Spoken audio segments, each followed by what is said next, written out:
तो काफ़ी time consolidate करने के बाद अपने एरिया पर बीटीसी ने एक बड़ा मूव लेना ही था।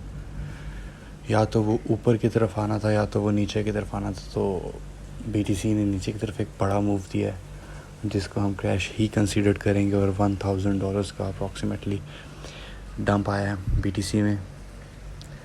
और ये डंप बहुत ज़्यादा ऑन द कार्ड्स था और बहुत ज़्यादा मार्केट इससे पैनिक हुई है इस डंप से, क्योंकि वो एक्सपेक्ट नहीं कर रहे थे कि ये डंप आ सकता है। लेकिन इस डंप को आपने क्रैश नहीं लेना, क्योंकि क्रैश इज़ समथिंग एल्स।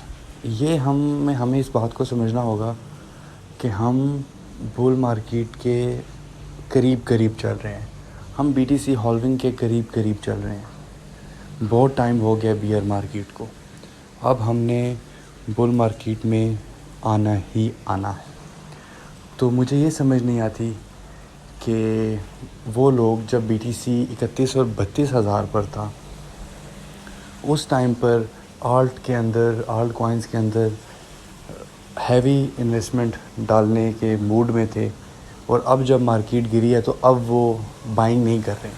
आपने इस क्रैश को बाइंग अपॉर्चुनिटी समझना है, पैनिक नहीं होना, क्योंकि अब मार्केट में जो भी डंप आएगा वो लास्ट डंप हैं बुल मार्केट से पहले के। ये लास्ट डंप हैं बुल मार्केट से पहले के। आपने अगर डीसीए करने हैं अच्छे कॉइन्स में तो आप अभी से डीसीए करना स्टार्ट कर दें। ये अपॉर्चुनिटी आपको दोबारा बहुत टाइम बाद मिलेगी, नेक्स्ट बियर सीज़न में मिलेगी, जो आप बहुत टाइम बाद आएगा। ये आपके सामने मैंने कुछ कॉइन्स के चार्ट्स ओपन किए हुए हैं जिनकी आप ऑल टाइम हाई वैल्यू देखें और अभी उनकी करंट वैल्यू देखें। $150, $100 वाला कॉइन अभी $7 $8 में हमें मिल रहा है, तो हम उसको क्यों बाय नहीं कर रहे? हम क्या उसको $2 पे जाने का वेट कर रहे हैं? ऐसे नहीं होता। आपको अभी से डीसीए स्टार्ट करना होगा, ये अपॉर्चुनिटी है। बीटीसी की जो अपडेट है वो मैं आपको जाके एंड पे दूंगा।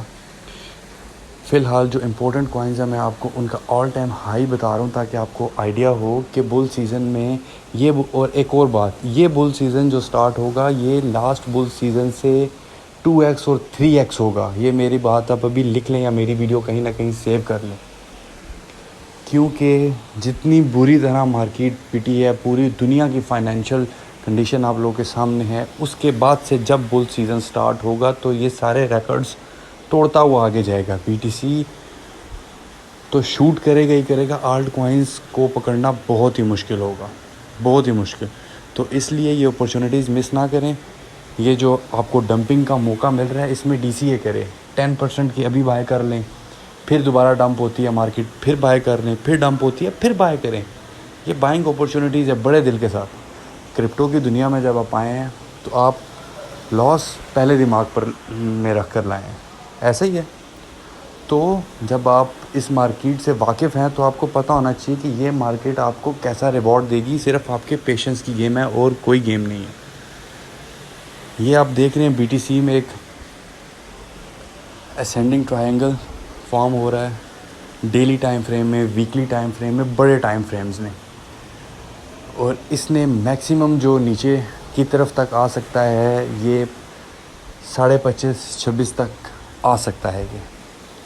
और 25.5-26 तक जब इसने आना है तो आप अपनी USDTs को संभाल के रखें, अपने जो आपकी अमाउंट है कैश इन हैंड है उसको वैल्यू दें। जब ये नीचे आए तो आपके पास अपॉर्चुनिटी हो आपको बाय करने का, आपके पास कैश इन हैंड होनी चाहिए, क्योंकि ये अपॉर्चुनिटी अब बहुत टाइम बाद आएगी।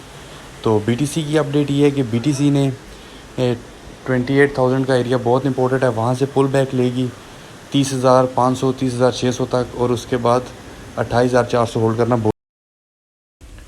28,400 को होल्ड करना बहुत ज़रूरी है। और 28,400 एक मेजर सपोर्ट के तौर पर काम करेगी, क्योंकि जब हमने 29,000 और 30,000 की तरफ आना था तब मार्केट बार बार रिजेक्शन ले रही थी, 28,000 से बार बार रिजेक्शन ले रही थी।